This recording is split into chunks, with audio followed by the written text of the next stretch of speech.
So Arsene Wenger's future, look, we've spoken about that enough times.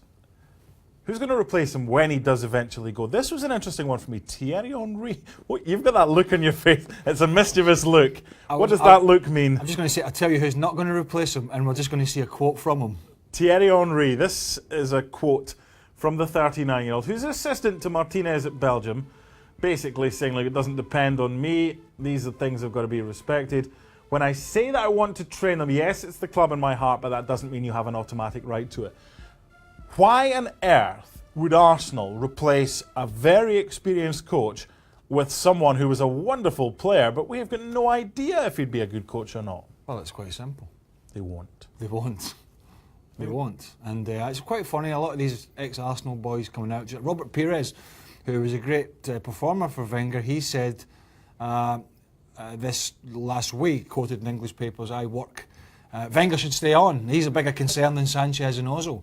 Robert Pires, in some coaching capacity at Arsenal. Surprise, surprise.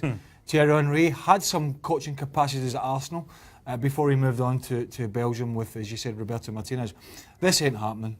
We see Patrick Vieira at the moment over here in the US, learning his trade at NYC FC, doing some coaching, trying to get the rigours of the management style.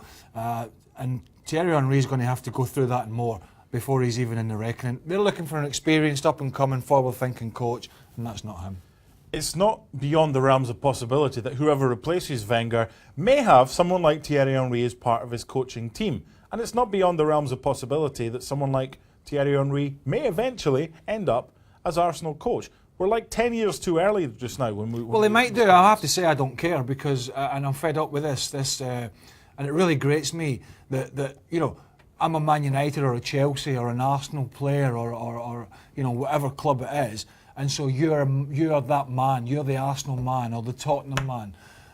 This is nuts, and it's a crazy way of thinking for any business or any club.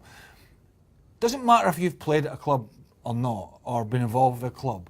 You don't have any more knowns of the inner workings of that club. It matters not a jot. The game has changed so much. It's about getting the best people in the coaching staff and the best management for that club. Because what you do, you narrow down the talent pool available if you say he must have an Arsenal past.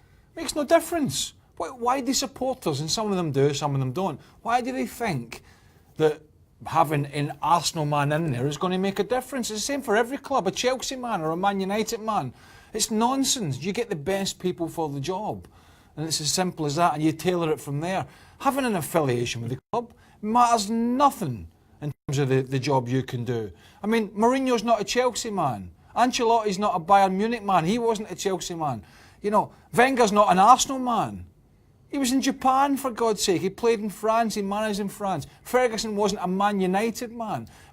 It's utter nonsense. They were good managers, and that's all that matters. Pep, when Man City were in the second tier, had his Man City scarf on and he was cheering for them. Well, that's all he worked up to from when he was at Barcelona. He wanted to get to the top at Barca and then move to Man City via Bayern Munich. You get the best person for the job. Every time we get told there's an Arsenal thing to talk about, he is mild-mannered, believe it or not. He can be calm. But then the steam comes out his ears when we talk about Arsenal, doesn't it?